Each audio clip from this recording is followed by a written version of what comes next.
They left me behind in the fire. During the fire, Mom carried my sister out, Dad had my brother on his back. They left me behind. My face was burned. From that day, the demanding, attention-seeking girl I used to be became obedient. I was dying anyway. Whatever scraps of love remained, whoever wanted them could have them. But then they regretted it, holding my skeletal hand. Please, throw one more tantrum for us, okay? Chapter 1. Mom held Emma close, Dad carried Nathan on his back. They burst out of the flames, then clutched each other tightly, sobbing with relief at their escape. Is anyone still inside? The firefighter asked urgently. Mom spun around frantically, starting to count heads. She pointed at Nathan and Emma. Nathan, Emma, both kids are here, everyone's accounted for. You're certain no one's inside? The firefighter pressed. But Mom's eyes only saw Nathan and Emma. She didn't respond further, just muttered, everyone's here, thank God everyone's here. Then pulled them closer. At that moment, I stumbled out of the fire, hand over my mouth. Her words hit me like a sledgehammer. My clothes were charred and tattered, my skin blackened.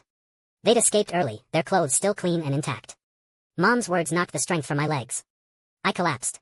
Searing pain spread across my back where I hit the ground. My name is Riley. Riley Morgan. Always the extra one. Chapter 2. Nathan, stop tickling me. After escaping, Emma and Nathan started playing around, their laughter easing some of our parents' worry. But Emma tripped, her hand pressing directly onto my back wound. I screamed in agony. I could feel blood seeping through the fresh bandages, the entire wound throbbing. Emma scrambled up fearfully, hiding behind Nathan, her dark eyes filled with confusion. Riley. Mom's reproachful gaze immediately found me. Throwing another tantrum? Why are you yelling at your sister? Her eyes met mine and paused, adding an extra layer of disgust. Probably because of the burns on my face. She assumed I was having a fit because her attention had been entirely on Nathan and Emma. She never saw the paramedic bandaging my wounds. She never saw me. I couldn't hold back anymore. I ran to the side and broke down crying. My sobs echoed in the empty night. They all fell silent. When I finished crying, Mom approached, holding Emma's hand. She sighed, trying to take my hand. I pulled away slightly. Her hand froze. Riley, try to understand. We do love you, but Nathan's at a crucial point in his career, and Emma's so young. I looked at her through my tears. Just be mature about this, okay? Watching her earnest expression, I laughed. How ridiculous. The love allocated to me was always just scraps. Seeing my smile, Mom probably thought I'd stopped being angry. She forcefully grabbed my hand and placed it with Emma's. There we go. Now apologize to your sister, and we'll put this behind us. We're family. Though speaking to me, her eyes remained on Emma, her voice gentle, soothing the teary-eyed little girl. Hearing this, I jerked my hand away. Mom looked at me with disappointment, delivering words sharp. As knives, I have 3 children, and only you act so spoiled. Then she stormed off with Emma. Yes. This was what she called spoiled and immature. I used to love asking my parents for things, seeking their attention. Because I knew if I didn't fight for their love, I'd truly have nothing. Now, I was dying. I was sick. I wouldn't fight for these scraps anymore. Chapter 3. With our house burned down, we needed somewhere else to live. Fortunately, we'd lived in a standalone house the fire hadn't spread to neighbors. Finding housing is complicated with 3 kids. We can only take 2. The other needs to go elsewhere. When Dad said this, everyone automatically looked at me. I smiled bitterly. In the past, I would have thrown myself into their arms, cried dramatically, made them say with exasperation, "Oh, we can't do anything with you. We spoil you too much, that's why you're always making scenes." But Nathan and Emma never needed dramatics to get what they wanted. This time, I didn't fight. I just nodded slightly, stepped back, and said hoarsely, "I'll go." They looked surprised but said nothing more. So I was sent to Uncle Robert's house. Living there meant watching their every expression. At first, they'd smile at me. Later, they just showed cold faces. Whether I woke early to do all the housework or collected bottles to sell for money to give them, they'd still curl their lips in that indescribable expression.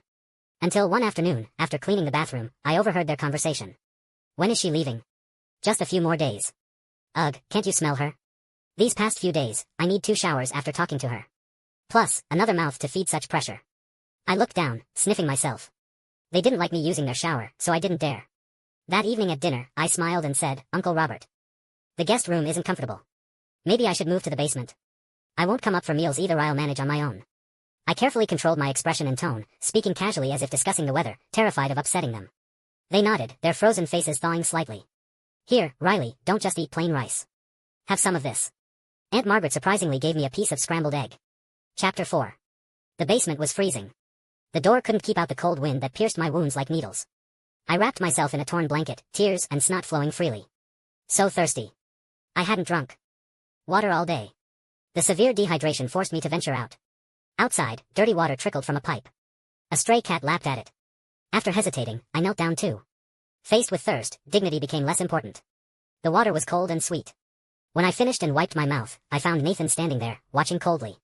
Who knew how long he'd been there? Why was he suddenly here? And he'd been, watching me like this. I swayed slightly, ready to flee. Come on, let's go have a family dinner. He suddenly approached. I hadn't expected this, backing away frantically. Afraid my smell would disgust him. But he frowned and grabbed my arm. Let's go. Then dragged me to his car. In my confusion, I arrived at their new home. I didn't go in, just observed. A 2-story house with a yard. Clean and tidy. They didn't seem financially strained. So why couldn't they take me too? I hung my head, reluctant to enter. Inside, they laughed happily, unaware of my arrival. Mom and Dad called Emma their precious baby, all smiles. I didn't belong here. Then Emma suddenly asked, "Where's Riley?" The room went cold. Instantly silent. Nathan stood beside me, expressionless. She burned down our house and dares to come back. Tell her to come eat, then we'll give her a proper talking to. Mom said coldly. I looked at Nathan in disbelief. You were there. You know it wasn't me, it was Emma. Before I could finish, Nathan whipped around, hissing, "Shut up." His voice scared me. I shrank into the corner. I'd become hypersensitive to voices, to others' emotions. Disgust, contempt, anger, they all made me tremble. Sorry. I mumbled. Nathan's face grew colder. Emma's always been timid. It's finally a holiday, didn't cause more trouble. Does it really matter who caused it? As if I wasn't his sister too. I touched my protruding bones and nodded. I won't tell. Nathan's expression softened slightly. Come in for dinner. Mom and Dad asked me to get you. I shook my head. Can I have some money? I need medicine. Nathan turned cold again, his obsidian eyes full of disgust. Do you have any conscience? You finally come home and all you want is money? Yet he pulled out some bills from his pocket and threw them at me. I showed no expression, just knelt to pick up the money. Nathan clenched his fist, seeming angrier. So pathetic. I humiliate you and you don't even fight back. He said coldly. The old me would have fought him furiously. This time I ignored him. Suddenly, sharp abdominal pain hit. My period had started, after drinking. That cold water. Could I have some hot water, please? I clutched my stomach, tears in my eyes. Seeing me suddenly vulnerable, Nathan smiled with satisfaction. He said nothing, just strode inside and slammed the door. Couldn't get her. She refuses to come. Through the door, I heard him shout. The cramping pain intensified. Cold sweat dripped from my forehead, violent nausea rising from my stomach. My calves seized up. I fell to my knees and passed out. Dimly, I thought I saw their panicked faces. Chapter 5. When I woke, disinfectant filled my nostrils. White ceiling above. The nurse smiled happily. You're awake. I nodded. Who brought me here? Your family. My emotions became complicated. They actually brought me to the hospital. The nurse looked like she wanted to say something but stopped, just patted my hand. What is it? I asked, confused. She said hurriedly, oh, nothing. You were very weak. We gave you glucose. You're too thin. Eat more from now on. She looked at my wrist with pity repeatedly, then left. I lay back, tears suddenly flowing. I rubbed my eyes hard but couldn't stop. I cried myself to sleep. Later, the nurse came to change my fore. She tucked my blanket and whispered to someone. I hadn't slept so warmly in ages. Though awake, I didn't move. Yeah, their younger kid threw a tantrum about eating at a restaurant, so they left this girl at the hospital. Never seen such terrible family. They could eat any time. The nurse whispered. My heart clenched. I thought I didn't care anymore. Why did it still hurt? I asked myself silently. Chapter 6. That evening, Mom, Dad, Nathan, and Emma brought me restaurant leftovers. Riley, we brought you food. Emma bounced over, nearly hitting my fore. I raised my hand high, dodging her. Everyone froze. I smiled bitterly. This was me being difficult again. To make up for it, I quickly took the food. Perfect, I'm starving. Then forced out a smile. They nodded, but still looked displeased. Despite being leftovers, it smelled amazing. I'd been hungry too long. Minutes later, I devoured everything, then hid completely under the blanket and said carefully, thank you for bringing me to the hospital. I mimicked Emma's cheerful tone, trying to seem likable. They exchanged glances and left without a word. Acting like we're abusing you. Nathan slammed the door. I flinched. Pulled the blanket over my head. The darkness felt even more suffocating. Chapter 7. With my appearance and age, I couldn't find proper work. After discharge, I started collecting bottles in my spare time. One day, I was digging through garbage, sweating profusely. Under stinking fish bones and rotten vegetables, Finalai a plastic bottle. Suddenly Emma's voice rang out. My heart jumped. I pulled my cap lower. Mom, I really want that doll. It's only $500. Please. Emma clung to Mom. Nathan watched them fondly. Emma threw tantrums too. But she was never called immature. I quickly grabbed the bottle to leave. Suddenly, they saw me. Under their gaze, I anxiously tugged my sleeves down, seeking security. See, if you don't study hard, you'll end up like that person. Mom pointed at me. I relaxed. They didn't recognize me. I'd bundled myself in multiple layers found in the garbage, completely covered. Emma nodded, hugging Mom's neck. I'll make money to buy Mom a big house, not be like that homeless person. They left laughing. Only Nathan didn't laugh. He looked back at me intently. The next day, while collecting bottles, he appeared before me. Then viciously stepped on a bottle. Chapter 8. What are you doing? I stared at the crushed bottle. He smiled. You doing this every day is embarrassing our family. I won't allow it. He grabbed my bag full of bottles and cans, giving it to an elderly woman also scavenging. Her eyes darted before accepting. Thank you. Then she hurried away, afraid I'd take it back. I grabbed at Nathan's sleeve furiously. He shook me off in disgust. This was my food money. A few dollars in bottles daily could buy me bread, pickles, and water. At least I wouldn't starve. His theft meant hunger again. All night clutching my growling stomach, constantly swallowing saliva. No water either, back to drinking dirty groundwater. I'm earning money through honest work. What gives you the right to look down on me? I cried. Our family raised such an ungrateful person. You only care about money, not family. All this time, have you visited us? Is it so hard to come apologize? Nathan was angry too, frowning. It wasn't my fault. I never did anything wrong. I screamed like a madwoman, until my chest felt torn apart. Then collapsed weakly, anger making my head pound. Not my fault. I held my head, muttering. Really? You need money that badly? Fighting over bottle money? Nathan stared incredulously. But this trash money, he scorned, kept me alive. Finally, he said, anyway, no more embarrassing our family. Chapter 9. From then on, Nathan watched me daily, preventing bottle collecting. I was dizzy with hunger. Walking made me feel faint. But things suddenly changed. Classmates loved my pencil drawings. I seemed to have artistic talent. I drew cartoons and sketches, selling them for 50 cents or $1. When an artist visited our school, she saw my work. Would you like to study art with me? She approached with a gentle smile. But I have cancer, and my parents don't love me. I just want to survive. Learning art. I can't even dream of it. I looked at her kind face. The artist was Ms. Sarah Chen. Sarah said, then I'll take you abroad for treatment and education. Would you like that? Her eyes turned sympathetic, voice especially gentle. I nodded, suddenly filled with hope, like spring blooming inside me. I knelt and knocked my head on the ground. I'll repay you forever. She helped me up, holding my hands gently, and smiled. Chapter 10. Sweetheart, I've spoken with your parents about taking you abroad to study. Sarah wheeled a suitcase, happily touching my face. I bought you several boxes of new clothes. When we arrive, you can try them all. I'll dress you up like a princess. She hugged me. I looked up at her. You're so kind. Everything will get better, right? Sarah smiled and nodded. She bought me McDonald's to eat while waiting as she handled paperwork. But I waited and waited. She didn't come. Worried, I went looking. I found Nathan and Emma at the airport. They were chatting and laughing with Sarah. Sarah's face looked particularly grim. After a while, they saw me too. Sarah sighed and said to me, sorry, Riley. I have to go alone. I was stunned. Did they say something? Sarah gently pulled my hand away. Riley, your family clearly loves you. Why did you lie to me? Cancer such a serious thing to lie about? I already contacted top specialists abroad for you. Lightning struck me. Love me? They think they love me. I tried to stop Sarah, to explain. But she pushed past me, rushing to board. Watching Nathan and Emma's smirking faces, I felt my soul leave my body. Everything turned white, glowing with halos. This must be a dream. When Nathan and Emma got me into a taxi, I finally snapped back. Emma whispered in Nathan's ear while watching me and smiling. Why? Why must you destroy me? I confronted them. They jumped. You're sick, Riley. You're full of lies. Cancer, I hope you really get cancer. And going abroad? Mom and Dad are getting old, and you want to run away for some art degree? Like painting makes you special. Nathan exploded, pointing at my nose. I pushed his hand away, got out alone, and walked slowly back to that tiny basement to die. Chapter 11. After walking forever, I returned to that dark, damp, cramped place. I curled under the torn blanket. This was where I belong, Ida. Rat's nest in the gutter. Spring was coming. I'd survived the coldest winter only to leave in spring. Riley really is selfish. We give Uncle Robert $5,000 a month to care for her, and she still embarrasses us, running to others for support. Nathan's voice came from outside the basement door, then faded. I laughed coldly. So they'd been paying Uncle Robert. But Uncle Robert told me daily with cold eyes, we're old. Can't afford extra children. Constantly hinting the basement was habitable too. Unable to bear it, I'd moved here. Suddenly, a rat scurried out.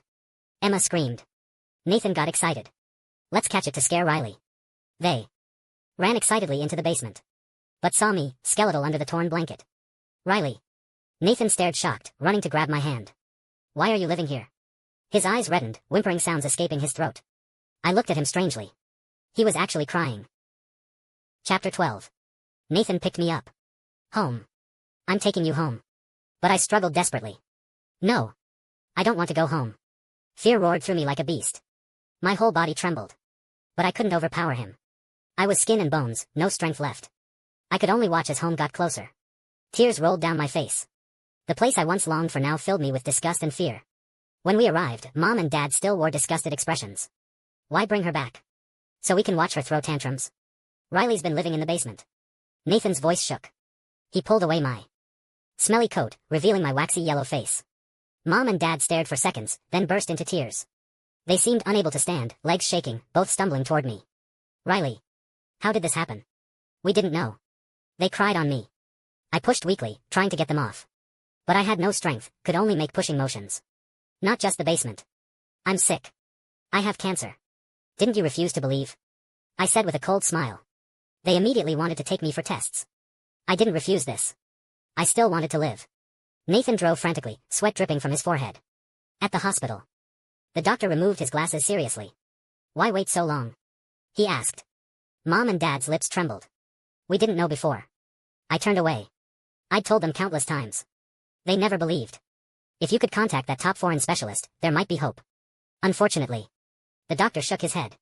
He named the field's top expert. I silently clenched my fists. The sky collapsed. Everything went black, silent. The last hope was gone. That expert was exactly who Sarah had contacted for me. They'd personally destroyed my chance.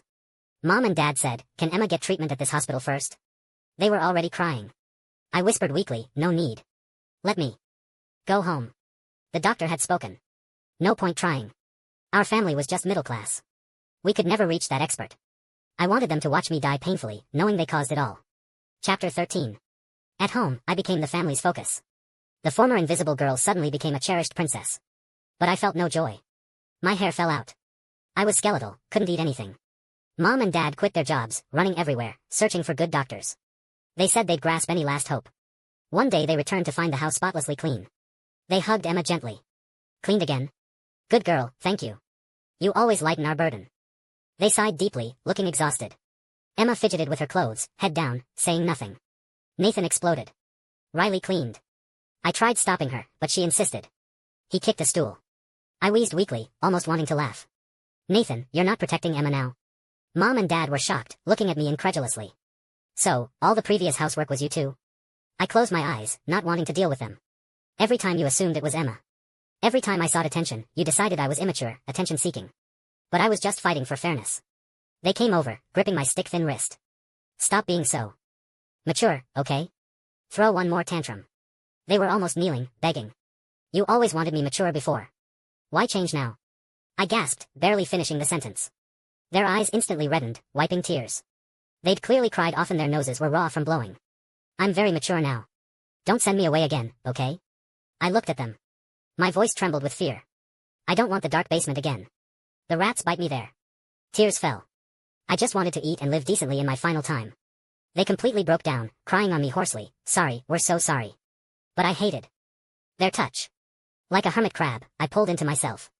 Mom and Dad saw and quickly said, "Riley, don't move. We won't touch you." They stood shakily, voices breaking. Only then did I notice their hair had turned white. White for me. But what use was that now? Chapter 14. Nathan fed me. But I couldn't swallow even one grain of rice. I want water. I said weakly. He immediately brought a cup, testing the temperature first. The water touched my lips. Feeling moisture, less thirsty, I said, "Enough." Such a water lover, you're a little fish. Nathan smiled, affectionately touching my head. I pulled back. Because I couldn't get clean water before. I'd never forget that thirst. Nathan's eyes reddened again. He turned away crying, hands helplessly on his knees. He kept saying sorry. I looked at him. Is that all you can say? He froze, nervously pulling at his sleeves. Like how I used to look before him, anxious and awkward. I pulled out an envelope from behind me. His eyes widened. For us? Nathan's eyes brightened with hope. For Sarah. Can you try mailing it? I didn't know if it would work. But I didn't want her thinking I was a bad kid. The light in Nathan's eyes died. He lowered his head. Okay. I felt my breath growing weaker. Even my fingers trembled. Nathan saw too, gripping my hand desperately, calling my name, Riley, Riley. Such a ridiculous name. Don't call me Riley. I closed my eyes, leaving only Nathan's anguished cries. Sister. Chapter 15. Mom, Dad, Nathan, and Emma all cried terribly. Mom kept holding me, shaking her head. I don't believe it. Her body still warm. I don't believe it. Dad chain-smoked. Nathan went crazy, talking to the sky. Emma cried helplessly. Days passed. They remained in this broken state. My soul floated above, chin in hand, bored. Do people only regret after losing? I had to leave. Anyway. But I needed to see that letter to Sarah sent first. Nathan kept clutching it to his chest. When would he send it? As if hearing me, Nathan took out the letter. He rushed out frantically, saying he'd deliver it. But searching everywhere, he couldn't find Sarah's contact. Sarah was a famous artist who valued privacy, especially protecting herself from crazy fans. Reaching her was nearly impossible. After a month of dead ends, he wandered the streets in a daze, eyes vacant. His eyelids drooped like he was sleepwalking. He actually opened the letter. Reading it, he began frantically punching walls and crying. Sarah, I wish you were my mom. No. One in my family loves me. They destroyed my only chance to escape. The letter's contents seemed to cause him agony. Blood ran between his fingers. Finally he stopped, lying on the ground. The ground was cold. But he pressed his chest tightly against it, closing his eyes. Sister. He murmured. A car honked at him frantically. Nathan scrambled up, bowing repeatedly while leaving. The driver stuck his head out, spitting at him. Damn homeless person. Chapter 16. At home, Nathan preciously framed the letter. Everyone cried reading it. Riley not loving us is what we deserve. Mom wiped her tears. I frowned, nose wrinkling in anger. I hated the name Riley. Why did everyone insist on calling me Riley? But they never seemed to think the name was wrong. The family barely held together. Until one day, Emma accidentally broke the frame. Nathan went crazy, pointing at Emma. Riley helped you so many times. Mom and Dad always thought she burned the house. Now you break her letter. Emma shrank away fearfully. Hearing this news, Mom and Dad collapsed weakly. Their bodies seemed drained of strength. Sorry, sorry. They only knew those words. After a while, they struggled up. Mom muttered vacantly, I can't take this. So she and Dad divorced. Nathan went insane, clutching that letter daily, calling my name, talking endlessly to me. Emma was sent to relatives. The family scattered. And I finally had to leave completely. The end.